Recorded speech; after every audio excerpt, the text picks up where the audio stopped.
The Blood Countess, the dark legend of Elizabeth Báthory. Elizabeth Báthory, a name shrouded in blood, mystery, and legend. Known throughout history as the Blood Countess, this Hungarian noblewoman has long been remembered as one of the most prolific female serial killers of all time. Tales of her cruelty are the stuff of nightmares. Hundreds of young girls allegedly tortured and murdered, and chilling rumors of her bathing in their blood to preserve her youth. These gruesome stories have made her a lasting inspiration for vampire folklore and horror fiction, cementing her legacy as a real-life monster. But was the truth really that simple? Born in 1560 into one of the most powerful aristocratic families in Hungary, Elizabeth Báthory was educated, wealthy, and politically influential. Her marriage to Count Ferenc Nadasdy only expanded her power, granting her command over vast estates and hundreds of servants. After her husband's death, however, whispers of unspeakable acts began to circulate, servants disappearing, girls never returning from the castle, and accounts of horrific abuse behind locked doors. Eventually, Elizabeth was arrested in 1610, and a sensational trial followed. Over 300 witnesses testified against her, and her alleged crimes shocked the nobility and common folk alike. Yet, no formal execution took place. Instead, she was sentenced to life imprisonment, sealed within the walls of her own castle. She died just 4 years later, in total isolation. But behind the terrifying legend lies a haunting question. Was Elizabeth Báthory truly guilty of these horrors, or was she the victim of a politically motivated conspiracy? Some modern historians argue that the charges were exaggerated or even fabricated by enemies eager to seize her lands and wealth. The absence of physical evidence and inconsistencies in the testimonies only deepen the mystery. Was she a bloodthirsty killer, or a powerful woman brought down by jealous rivals in a male-dominated world? The story of Elizabeth Báthory isn't just a tale of murder and madness. It's a chilling reflection of how history blurs the line between myth and reality. Dive deeper, and you may discover that the scariest thing about the Blood Countess is how little we truly know. Elizabeth Báthory: power, paranoia, and the woman behind the legend. Born in 1560 into the mighty Báthory family, Elizabeth was no ordinary noblewoman. As a member of one of the most influential dynasties in Central and Eastern Europe, she was surrounded by political power, wealth, and prestige from birth. Her relatives included kings, cardinals, and princes, and she was raised in an environment where strategy, status, and control were second nature. Fluent in multiple languages and exceptionally well-educated for a woman of her time, Elizabeth quickly became a force to be reckoned with. Her marriage to Count Ferenc Nadasdy, a decorated war hero, further solidified her position as one of the most powerful women in Hungary. While her husband waged war against the Ottoman Empire, Elizabeth managed their vast estates alone, with absolute authority. But beneath this image of strength and sophistication, darker rumors began to swirl. After her husband's death, a series of disturbing events cast a long shadow over her legacy. Local villagers spoke of strange disappearances, terrified screams echoing from the castle walls, and young servant girls who were never seen again. Murmurs turned into formal accusations, and in 1610, Elizabeth was arrested under charges of horrific crimes, including the torture and murder of dozens, possibly hundreds of girls. The accusations were gruesome, almost surreal. Mutilation, starvation, freezing, and even bizarre rituals. Some claimed she drank the blood of her victims, others that she was obsessed with eternal youth. Her name became synonymous with horror, a female Dracula cloaked in noble silk. But how much of it was true? Unlike most criminals of her time, Elizabeth was never put on public trial. Instead, she was confined to her castle, hidden from the world, and eventually died in silence just 4 years later. Historians have long debated whether she was truly guilty or the target of a political takedown orchestrated by those who coveted her land and power. Elizabeth Báthory's story is more than just a horror tale. It's a riddle of ambition, fear, and the brutal politics of a feudal world. Was she a monster, a misunderstood woman, or a pawn in a dangerous game? Uncover the truth behind the legend. The real story might be even more chilling than the myth. Elizabeth Báthory, a noblewoman forged in a time of war and intrigue. In the heart of 16th century Europe, a region torn between the clashing powers of the Ottoman Empire and the Habsburg monarchy, noble families lived not just by sword and strategy, but by survival. Among them stood the Báthorys, one of the most powerful dynasties in Hungary, whose name carried weight in courts and battlefields alike. It was into this world of constant turmoil and high-stakes diplomacy that Elizabeth Báthory was born. Surrounded by military campaigns, shifting alliances, and political betrayals, she was raised not as a passive aristocrat, but as a sharp-minded, calculating woman who understood the rules of power. In her youth, Elizabeth witnessed the brutality of war and the fragile nature of political favor, lessons that would shape her for life. While most women of her time were confined to domestic roles, Elizabeth stood apart. Fluent in Latin and skilled in estate management, she ran massive properties while her husband, Count Ferenc Nadasdy, fought on the front lines. But as the borders of empire shifted and loyalties changed, so too did the whispers surrounding Elizabeth. What began as minor gossip escalated into chilling allegations: cruelty toward servants, unexplained deaths, and strange rituals behind castle walls. The accusations exploded into one of the most sensational scandals in European history. Was she a ruthless killer, shaped by the violence of her age? Or a powerful woman caught in the crosshairs of jealous nobles and political schemers? Elizabeth's story is more than just blood and legend. It's a reflection of a world where power was dangerous, women were often silenced, and truth was a matter of perspective. Centuries later, we're still trying to uncover the real Elizabeth Báthory. Was she truly history's most infamous murderess, or simply a product of her brutal, unforgiving era? Elizabeth Báthory, the educated countess behind the legend. Long before she became the infamous figure of blood-soaked legends, Elizabeth Báthory was a brilliant and well-educated noblewoman. Born into immense privilege, she was groomed from an early age to uphold the legacy of her powerful family. Unlike many women of her time, Elizabeth was given a rigorous education, not just in the arts expected of noble ladies, but in the very skills used to run a vast estate and command respect in the aristocracy. She was fluent in Latin, German, and Hungarian, and her surviving letters reveal a sharp intellect and a strong grasp of politics, finances, and law. She wasn't a decorative figure at court. She was a decision-maker. While her husband fought in distant wars, Elizabeth managed enormous estates, settled disputes, oversaw agricultural production, and issued orders with authority. Her words, carefully written and preserved, show a woman who is articulate, confident, and thoroughly capable. This side of Elizabeth Báthory, the educated leader, the strategic thinker, is often overshadowed by the dark myths that came later. But it's crucial to understanding the full story. Her intelligence and independence made her exceptional in a time when noble women were often expected to stay quiet and obedient.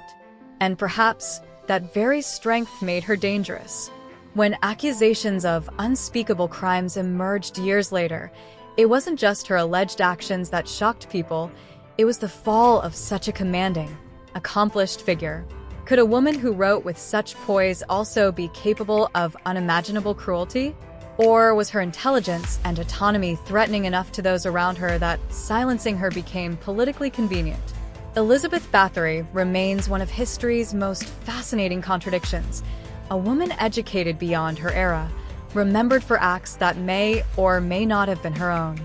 To understand the legend, we must first understand the woman. And she was far more than just a shadowy figure in a horror story. Elizabeth Báthory, a marriage of power, not passion. In 1575, Elizabeth Báthory entered into a marriage that would shape her future, not through love, but through strategy. At just 15 years old, she wed Count Ferenc Nadasdy, a fierce warrior from a respected noble house.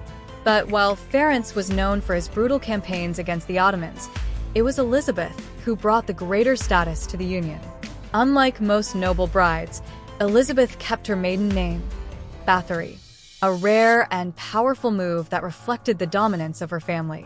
The Báthory name carried royal blood, vast lands, and deep political ties across Hungary and Transylvania.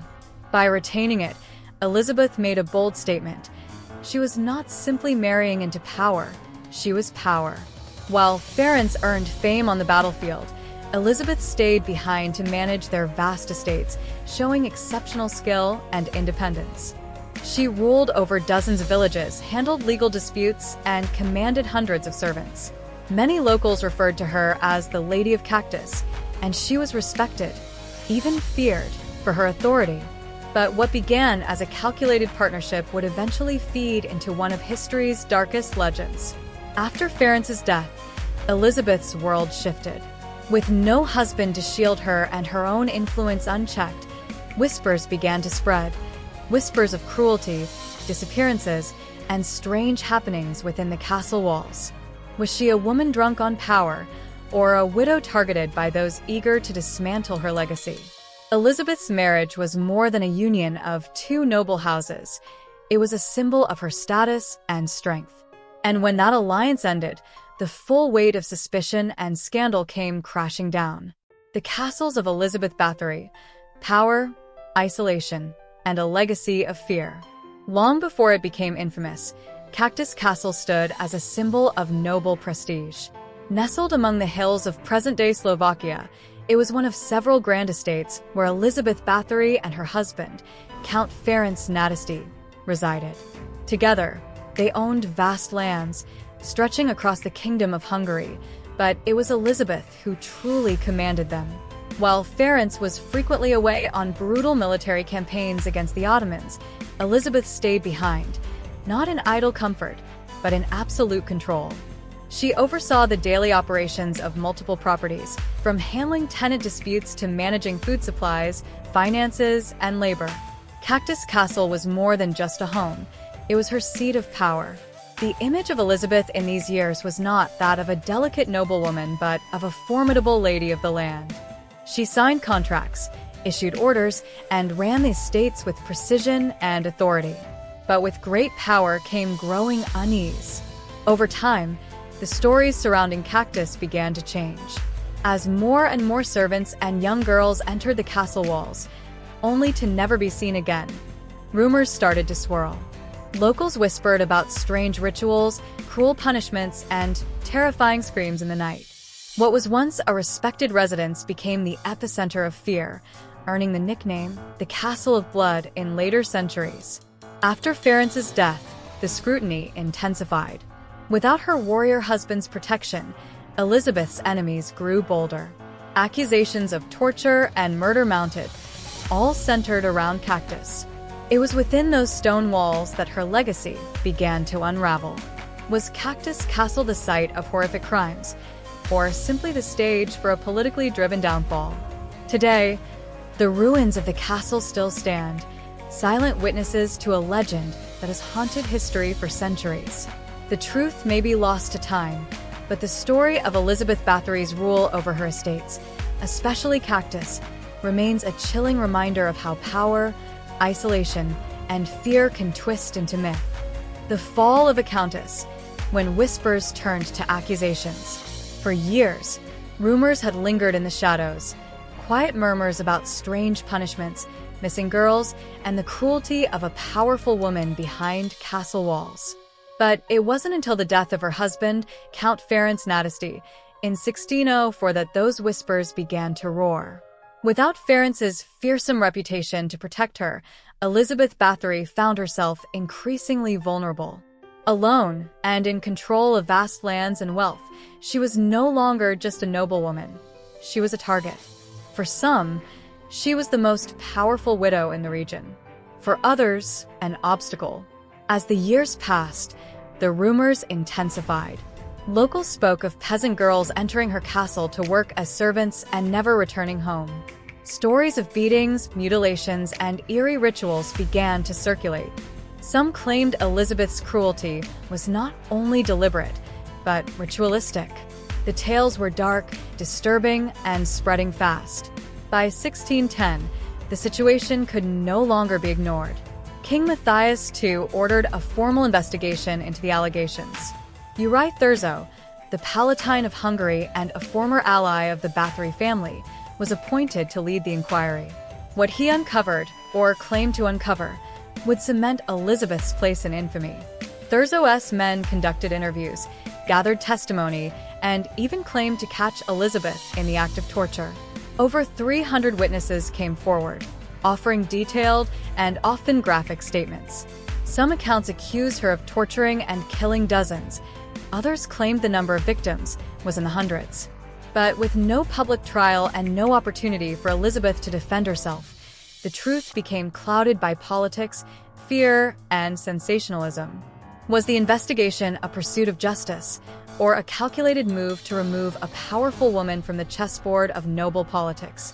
In the end, Elizabeth Báthory was never tried. She was confined to her castle, bricked into a chamber with only a small slit for food. There, the Countess died in silence, surrounded not by accusers, but by centuries of questions, testimonies, power plays, and the birth of a legend. When the investigation into Elizabeth Báthory reached its peak, the sheer number of voices against her was staggering. Over 300 people stepped forward, each with chilling stories of cruelty, violence, and death. The accounts painted a grim picture of young girls lured into her service, only to suffer horrific fates behind castle walls. Torture devices, starvation, beatings, even tales of dark rituals. Every testimony added fuel to the growing fire. But behind the wave of accusations lay another unsettling truth. Many of these testimonies came from individuals with something to gain. Former servants, disgruntled locals, rival nobles, and political opportunists all had their own reasons to speak against the powerful Countess. And with no defense allowed from Elizabeth herself, the inquiry quickly turned into a one-sided spectacle. Some witnesses claimed first-hand experience, while others merely repeated rumors. The most shocking detail, the now famous claim that Elizabeth bathed in the blood of virgins to maintain her youth, was not even part of the original reports. Historians believe this grotesque image was added years, perhaps decades, after her death. A myth designed to turn a feared woman into a monstrous legend. So why did these stories grow so large so fast? Elizabeth Báthory wasn't just any noblewoman. She was immensely wealthy, politically connected, and unusually independent for a woman of her era. Her downfall conveniently benefited powerful men who stood to gain her lands, wealth, and influence. The investigation may have started with concern, but it ended as a perfect storm of truth, exaggeration, and political ambition. To this day, the testimonies remain a murky blend of horror and hearsay. Was Elizabeth truly a sadistic killer, or was her legacy twisted by those eager to erase her? The real mystery lies not just in what was said, but in who stood to benefit from it. In the end, history didn't just judge Elizabeth Báthory. It created a legend that blurred the line between fact and fear. The Dark Discovery, Elizabeth Báthory's fall from grace. As whispers of cruelty and abuse grew louder, 1610 marked a turning point in Elizabeth Báthory's life. The Hungarian authorities could no longer ignore the growing number of disturbing allegations. When investigators arrived at Cactus Castle, what they uncovered would seal her fate. Behind the castle's imposing walls, they found undeniable signs of maltreatment. Servants, some of whom had been with Elizabeth for years, spoke of violent punishments, unexplained disappearances, and a reign of terror hidden from the outside world. The evidence was enough to place the Countess under house arrest, marking the beginning of her downfall. But the investigation didn't stop with Elizabeth. Her servants, many of whom were said to have assisted in the alleged crimes, were tried in 1611. Faced with unimaginable pressure, most of them confessed to brutal acts, though many later claimed they did so under duress or fear of their own lives. The testimonies were chilling, claims of torture, mutilation, and even murder. Some of the servants were executed, their fates sealed by the pressure to provide answers. However, the true extent of Elizabeth's involvement remained shrouded in mystery. While many believed her guilty, The accounts of her direct participation in these acts were inconsistent and often based on hearsay. Her house arrest turned into a life of confinement in a small, locked room in her castle, isolated from the outside world. The more the investigation unfolded, the more it became clear. Elizabeth's legacy was now inextricably tied to the dark rumors and suspicions that had followed her for years. Was she the cruel villain portrayed in the testimonies, or was she the victim of a political maneuver targeted by those who coveted her wealth and power? In the end, the truth remained as elusive as the woman herself. Elizabeth Báthory, the untold end of a dark legend. Elizabeth Báthory's dramatic fall from grace left the courts of Europe buzzing with rumors, but the woman at the heart of it all was never allowed to face her accusers in a public trial. Instead, her high status and the scandalous nature of the accusations led to an unusual and silent punishment: confinement. In 1610, Elizabeth was placed under house arrest at Cactus Castle, the very place where her alleged crimes took place. The once mighty countess, feared by her enemies and revered by her allies, was now reduced to a prisoner, confined to the cold stone walls of her castle, without the dignity of a trial or the opportunity to defend herself. Her fall from nobility was swift and brutal. But why was Elizabeth not publicly tried like so many others? The answer lies in the delicate balance of power, politics, and reputation. As a member of one of Hungary's most powerful noble families, her trial would have threatened to unravel not just her life, but the very fabric of European aristocracy. A public trial could have cast doubt on the legitimacy of noble families across the continent. So instead, those who controlled her fate chose a quieter, more discreet approach. Elizabeth's name was silenced in the courtrooms, her fate sealed in private. For 4 long years, Elizabeth was kept in isolation. Her confinement was harsh, but she was never allowed the chance to clear her name or face the full weight of her accusers. She died in 1614, but even in death, her story remains shrouded in mystery. The exact location of her burial remains unknown to this day, further adding to the enigmatic nature of her life and legacy. Did she truly commit the monstrous acts she was accused of? Or was her name tarnished by political enemies eager to seize her land and wealth? While the truth remains buried, the legend of Elizabeth Báthory endures, an ever-present shadow in the annals of history, leaving us to wonder, who is the real woman behind the myth?